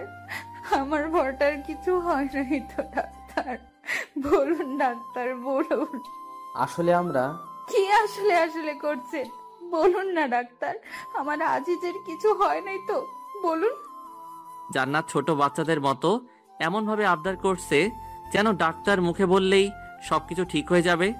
ডাক্তার বুলবুলের সামনে আসে। ডাক্তার বুলবুলের ছোটবেলার বন্ধু। কি হলো দোষ, কথা বলছিস না কেন? আমরা যথাসাধ্য চেষ্টা করেছি রে দোষ, কিন্তু কিছু করতে পারলাম না। আজিজকে খুব খারাপভাবে মারা হয়েছে। ওর হাত পায়ের শিরায় শিরায় বেশি মারা হয়েছে। আর সব থেকে যেটা খারাপ হয়েছে তা হলো মাথায় বাড়ি মারার কারণে ওর মস্তিষ্কে সজোরে আঘাত এনেছে। তাই আমাদের হাতে আর কিছু নেই রে দোষ। দোষ, আজিজের জ্ঞান কি ফিরেছে? না, আর 24 ঘন্টার মধ্যে আমরা জ্ঞান ফেরারেও কোনো সম্ভাবনা দেখছি না। আর আজিজ যে অবস্থাতে এখন আছে তাতে ওর সেন্স ফিরতে 24 ঘন্টা অথবা 1 মাস, 1 বছর, আবার নাও ফিরতে পারে। মানে আমি তোদের বোঝাতে চাচ্ছি আজিজ এখন কোমাতে চলে গেছে। ডাক্তারের কথা শুনে জান্নাত আবারও জ্ঞান হারিয়ে ফেলেন। সবাই মিলে জান্নাতকে নিয়ে আবার ব্যস্ত হয়ে পড়ে। জান্নাতকে একটা ক্যাবিনে নিয়ে রাখা হয়। জান্নাতের পাশে বসে আছেন জান্নাতের বোন। আজিজকে দেখার জন্য তার পরিবারের সবাই ব্যস্ত হয়ে পড়েছেন, কিন্তু ডাক্তার বারণ করে দিয়েছে 24 ঘন্টা না যাওয়া পর্যন্ত রোগীকে কোনো প্রকার বিরক্ত করা যাবে না। এদিকে জান্নাতের প্রায় ঘন্টাখানিক পরে জ্ঞান ফিরে। জ্ঞান ফিরতেই আজিজ আজিজ বলে চিৎকার করে ওঠে। আপু, আমার বর কই রে? ওর কিছু হয় নাই তাই না রে আপু? ওই ডাক্তারটা না খুব বাজে তাই না রে আপু? আমার বরকে নিয়ে কি সব আজে বাজে কথা বলছিল। আমি আমার বরের কাছে যাব, আমাকে নিয়ে চল না রে আপু। তুই শান্ত হ বোন। আজিজের তো কিছুই হয় নাই তাই না? আজিজ এখন ঘুমিয়ে আছে, ওকে তো এখন বিরক্ত করা যাবে না। আজিজের কাছে গেলে তো আজিজের ঘুম ভেঙে যাবে তাই না রে বোন? তুই কান্না করছিস কেন রে আপু? ওহো, আমি বুঝতে পেরেছি, তোরা মিথ্যা বলে আমাকে সান্ত্বনা দিচ্ছিস তাই না? ধুর পাগলি, আমি কখন কাঁদলাম? এই দেখ, আমার চোখে কি পানি আছে নাকি? তুই কি দেখেছিস? তাহলে আমাকে আমার বরটার কাছে নিয়ে চল। আমার বরটাকে আমার খুব দেখতে ইচ্ছে করছে। তোকে বললাম না, আজিজ এখন ঘুমিয়ে আছে, ওকে বিরক্ত করা যাবে না। আমি কোনো রকম বিরক্ত করব না, সত্যি বলছি। শুধু একটু দূর থেকে দেখব, নিয়ে চল না রে আপু। বললাম না আজিজ ঘুমাচ্ছে। তোকে আমি বললাম না, আমি শুধু দূর থেকে ওরে দেখব। কথা কি তোর কানে যায় না? আমাকে নিয়ে চল না রে আপু। শুধু একটা বার দূর থেকে আমার বরটাকে দেখব। যাবি নিয়ে আমাকে? দূরে থেকেই দেখবি তো, কাছে যাবার জন্য আবার পাগলামো করবি না তো? সত্যি বলছি, শুধু দূর থেকেই একটা বার দেখব। তারপর আপু জান্নাতকে নিয়ে আজিজের কেবিনের সামনে যায়। আজিজের কেবিনের সামনে শুধু বুলবুল বসে আছে, আর বাকি সকলকে তাড়িয়ে দিয়েছে বুলবুল। ও বলেছে সবকিছু একাই দেখতে পারবে, আর জান্নাতের কাছে রয়ে গেছে ওর আপু। জান্নাত ধীর পায়ে হাঁটতে হাঁটতে কেবিনের সামনে চলে আসলো। কাছের দরজা দিয়ে দেখা যাচ্ছে একজন সোজা টান হয়ে শুয়ে আছে। হাতে পায়ে আঘাতের চিহ্ন, মাথায় ব্যান্ডেজ, হাতে স্যালাইনে সুচ লাগানো, তারপরও জান্নাতের চিনতে ভুল হলো না। এটা ওর সব থেকে কাছের মানুষ, ওর বর। জান্নাত দরজার কাচের সাথে হেলান দিয়ে চোখের পানি ফেলতে ফেলতে ফ্লোরে বসে একদম স্তব্ধ নির্বাক হয়ে আজিজকে দেখতে লাগলো। এক সময় হুট করেই দাঁড়িয়ে জান্নাত ডাক্তার ডাক্তার বলে চিল্লাতে লাগলো। ডাক্তার, ডাক্তার, প্লিজ দরজাটা একবার খুলে দিন। আমি শুধু একটাবার আমার বরটাকে আদর করব, দেখবেন তাতেই আমার বর সুস্থ হয়ে উঠবে। প্লিজ ডাক্তার, খুলে দিন না। সরি আপু, এখন এটা আমরা অ্যালাউ করতে পারি না। বোন, বোন, তুই শান্ত হ বোন। তুই না বললি কোনো পাগলামো করবি না?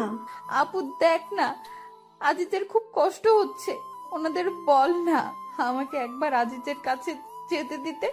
ভাইয়া, আপনি একবার ওদের বলুন না দরজাটা একবার খুলে দিতে। ডাক্তারটা তো আপনার বন্ধু হন, আপনার কথা শুনবে। প্লিজ ভাইয়া, একটাবার বলুন না। জান্নাত, জান্নাত তুমি শান্ত হও, আমি দেখছি কি করা যায়। দোস্ত, একটাবার কি জান্নাতের ভিতরে যেতে দেওয়া যায় না? দোস্ত দেখ, এতে হিতে বিপরীত হতে পারে। কিন্তু দোস্ত, একটাবার মেয়েটার কথা ভেবে দেখ, ও এখন কিসের মধ্যে দিয়ে যাচ্ছে। কিন্তু দোস্ত। কেন কিন্তু নয় দোস্ত, প্লিজ বিষয়টা একবার ভেবে দেখ। তারপর ডাক্তার কিছু একটা ভেবে দরজাটা খুলে দেন। জান্নাত আর এক মুহূর্ত দাঁড়িয়ে না থেকে দৌড়ে ভিতরে চলে যায়। আজিজের ঠিক পা বরাবর গিয়ে দাঁড়ায়, তারপর বসে পা দুটো জড়িয়ে ধরে। তুমি আমার সাথে মজা করছো তাই না বর? তোমাকে জানাই নাই যে আমাদের সম্পর্কের কথা সবাই জানে, তার জন্য আমার উপর অভিমান করে আছো তাই না বর? বিশ্বাস করো, আর কোনোদিন তোমার কাছ থেকে কোনো কথা লুকাবো না। প্লিজ একটা বার কথা বলো, একটা বার তোমার এই মুখ দিয়ে বলো না আমাকে যে তুমি আমার একটি মাত্র দুষ্টু মিষ্টি আদরের বউ। আমাকে বলো না আমি পেতনি বউ। কি বলবে না? দেখো এই পেতনিটার না খুব কষ্ট হচ্ছে, তুমি বলতে এই পেতনিটাকে তুমি কখনোই কষ্ট পেতে দিবে না, তাহলে কেন এই পেতনিটাকে কষ্ট পেতে দিতেছো? তুমি না সত্যি খুব স্বার্থপর একটা মানুষ। কাল রাতেই না বললে আমাকে ছেড়ে কোনোদিন কোথাও যাবে না, আমাদেরকে কেউ আলাদা করতে পারবে না, যে আমাদের আলাদা করতে আসবে তারই হাত পা ভেঙে দিবে। তাহলে কেন আমাকে একা রেখে নিচেই চলে যাচ্ছ? বলো না, কথা বলো বর। তুমি আমার সাথে কথা না বললে কি হবে? আমি তোমাকে ছেড়ে কোথাও যাচ্ছি না, এই বলে দিলাম। আর আমি তো তোমার সাথে সব সময় কথা বলেই যাব, তুমি আমার সাথে কথা বলো আর নাই বলো। 5 মাস পর আজিজ এখনো সেই আগের মতনই আছে। জান্নাতের সাথে আর কোনো কথা বলে না, কিন্তু জান্নাত সব সময় আজিজের পাশেই থাকে আর সারাটা দিন ওর সাথে ভোগ ভোগ করেই যায়। এদিকে জান্নাতের আম্মু আজিজের আম্মুকে বলছেন, বেয়ান একটা কথা বলবো? জি বেয়ান বলেন, এটা আবার জিজ্ঞেস করতে হবে কেন? বেয়ান দেখেন, আজই যেভাবে পড়ে আছে কম দিন তো হলো না, আর যে কথাটা বলতে চাইছি আপনি নিশ্চয়ই বুঝতে পারছেন। আমার মেয়ে জান্নাতের তো একটা ভবিষ্যৎ বলে কিছু আছে, তাই না বেয়ান? এভাবে আর কতদিন চলতে দেওয়া যায় আপনিই বলুন। আম্মু, তুমি কি বলছো এসব? বৌমা, উনি তো ঠিকই বলেছেন, আমার ছেলেটা তো আর ভালো নেই, আর জান্নাতেরও তো একটা ভবিষ্যৎ আছে, তাই আমার ছেলের জন্য তো আর জান্নাতের ভবিষ্যৎটা নষ্ট করতে পারি না। মা, আপনি আম্মুর কথায় কিছু মনে করবেন না। আর আম্মু, তুমি যা ভাবছো তা কিছুই হচ্ছে না। না মা, তা হয় না। বেআইন, চলেন আমরা এখনই হসপিটালে গিয়ে জান্নাতকে সব বুঝিয়ে বলবো। তারপর সকলে মিলে হসপিটালে চলে আসেন। এসে দেখে জান্নাত আজিজের গা মুছিয়ে দিচ্ছে। জান্নাত সকলকে দেখে, আরে আম্মু, তোমরা তোমরা কখন এলে? এই তো মা, মাত্রই এলাম। তুই কি করছিলি রে মা? দেখো না আম্মু, তোমাদের ছেলেটার নাকি অনেক গরম ধরেছে, ওর গাটা মুছে দিচ্ছিলাম। জান্নাতের কথা শুনে আজিজের আম্মু মুখ চেপে কান্না করে দেন। আরে আম্মু, তুমি কাঁদছো কেন? দেখো না আমি কি কখনো কাঁদি না নাকি? কই মা, এই দেখ আমি একদম কাঁদছি না। মারে, তোকে একটা কথা বলি। বলো। মারে, তুই আর আমার এই আদমারা ছেলেটার সাথে কতদিন থাকবি বলতো? তোরও তো একটা ভবিষ্যৎ আছে তাই না রে মা? সেটাও তো ভাবতে হবে আমাদের। আজিজের আম্মু কথা শুনে জান্নাতের হাসি মাখা মুখখানা নিমেষে কালো হয়ে যায়। তুমি কি বলতে চাচ্ছ আম্মু? আমি আমার বরটাকে ছেড়ে চলে যাই, এটাই বলতে চাচ্ছ তাই না? হ্যাঁ রে মা, তুই একদম ঠিক ধরেছিস। আর কতদিন এই মিথ্যা জীবন কাটাবি বল? আম্মু, তোমরা যদি ভেবে থাকো আমার বরের কাছ থেকে আমাকে আলাদা করবে, তাহলে ভুল ভাবছো। কিন্তু মা। কোনো কিন্তু না, তোমরা এখন এখান থেকে যাও তো, আমার ভালো লাগছে না। বিশেষ করে তোমাদেরকে এখানে আমার একদমই সহ্য হচ্ছে না। বের হও প্লিজ। জান্নাত তাদেরকে এক প্রকার ধাক্কায় বের করে দিল। তারপর আজিজের মুখ সামনে মুখ এনে কান্না করতে করতে একটা কথা, এই 5 মাসে জান্নাত একটা দিনও কাঁদে নাই। প্রথম দিন বাদে সে আজিজের সাথে থেকে নিজেকে সুখী মনে করত। আজকে প্রথম কান্না করছে। বর, হাই বর, তুমি ওদের কথা শুনেছো? ওরা তোমার কাছ থেকে আমাকে কেড়ে নিতে চায়, আমাদেরকে আলাদা করে দিতে চায়। তুমি না বলতে আমাদেরকে কেউ আলাদা করতে পারবে না? যে আলাদা করতে আসবে তুমি তার হাত পা ভেঙে দিবে। তাহলে এখন চুপ করে আছো কেন? চলো না, আমরা দুজন মিলে ওদের হাত পা ভেঙে দিব। ওঠো না গো বর, ওঠো। ও, এখন আমি বুঝতে পেরেছি, তুমি তো এখন আর আমাকে ভালোই বাসো না, তাই না? তাই তো কিছু বলছো না, তাই না? ঠিক আছে, তোমার কিছুই করতে হবে না। যে আমাদের আলাদা করতে আসবে আমি একাই তার হাত পা ভেঙে দিব। জান্নাত আজিজের মুখের কাছে মুখ এনে এগুলো বলছে আর কান্না করছে। জান্নাতের চোখের পানি আজিজের মুখে গিয়ে পড়ছে, কিন্তু আজিজ যেমন ঠিক তেমনই আছে। জান্নাতের কথাগুলো যেন সে শুনতেই পাচ্ছে না। একসময় জান্নাত হুট করেই ডাক্তার ডাক্তার বলে চিৎকার করে ওঠে। জান্নাত অনবরত কেঁদে চলেছে। জান্নাতের চোখের পানি তার গাল বেয়ে গড়িয়ে আজিজের মুখের উপর এসে পড়ছে। জান্নাতের চোখের পানি এক ফোঁটা আজিজের চোখের উপর পড়তেই আজিজ চোখ টিপে দিয়ে ওঠে, সাথে হাতটাও হালকা নাড়িয়ে ওঠে। জান্নাতের চোখ আজিজের চোখের দিকে পড়তেই জান্নাতের মুখে হাসি ফুটে ওঠে।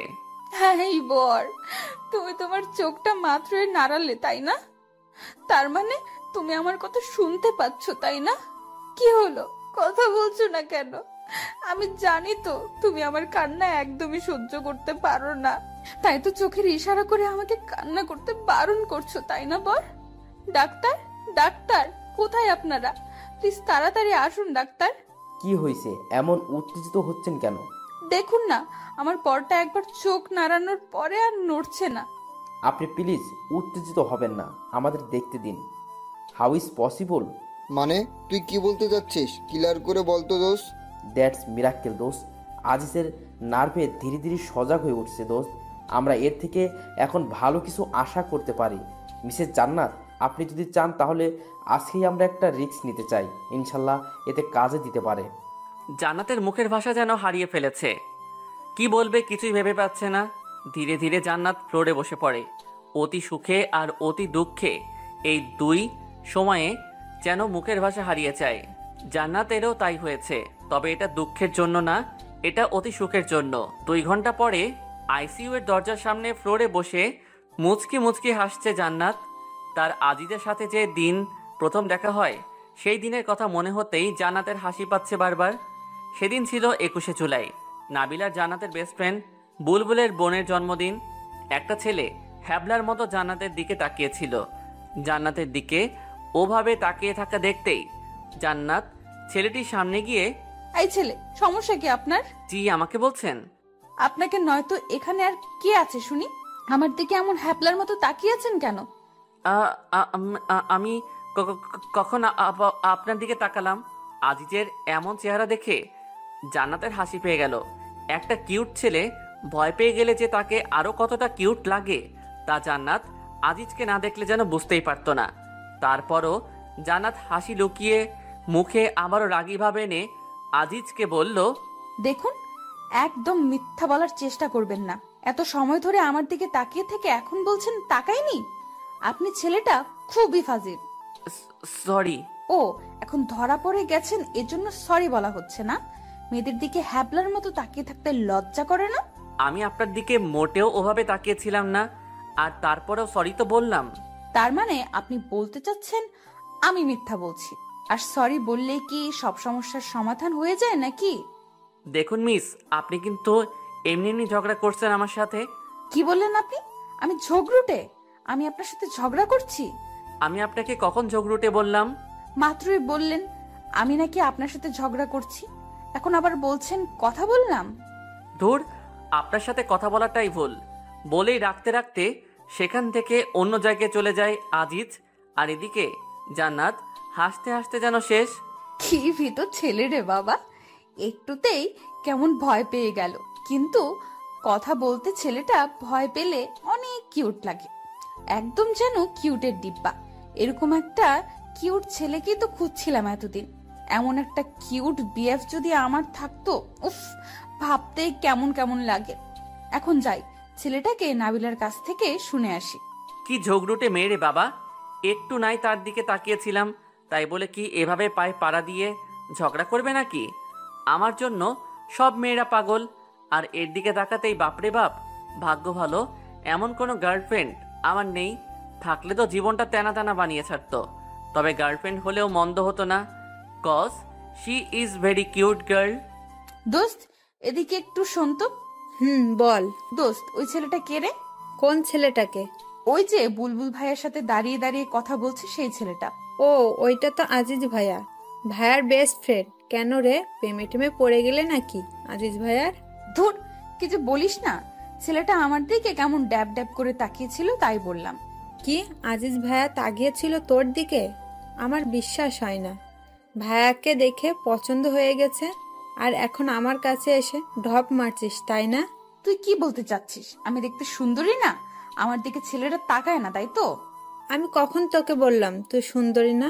আমি তো বলছি আজিজ ভাইয়া কোনো মেয়ের দিকে ফিরেও তাকায় না, কিন্তু ভাইয়ার জন্য তো তাদের ভার্সিটির মেয়েরা আজিজ বলতে পাগল। ও তাই বল। কি, প্রেমে পড়ে গেলি নাকি রে দোস্ত? তাতে একটু একটু পড়ে গিয়েছি রে দোস্ত, হেল্প কর না দোস্ত। ওকে ডান, বাট ট্রিট কিন্তু দিতেই হবে দোস্ত। ওকে, ট্রিট দিব যা, কিন্তু এমন কিছু করবি যাতে তোর আজিজ ভাইয়া নিজে এসে আমাকে প্রপোজ করে। আমি কিন্তু প্রপোজ করতে যাব না। ওকে দোস্ত, তাই হবে, তুই শুধু দেখ কি করি। তারপর নাবিলা তার ভাই বুলবুলকে সবকিছু বুঝিয়ে বলে। বুলবুল প্রথমে রাজি না হতে চাইলেও পরে জান্নাতের রিকোয়েস্টে আর বোনের মুখের দিকে তাকিয়ে রাজি হয়ে যায়। তারপর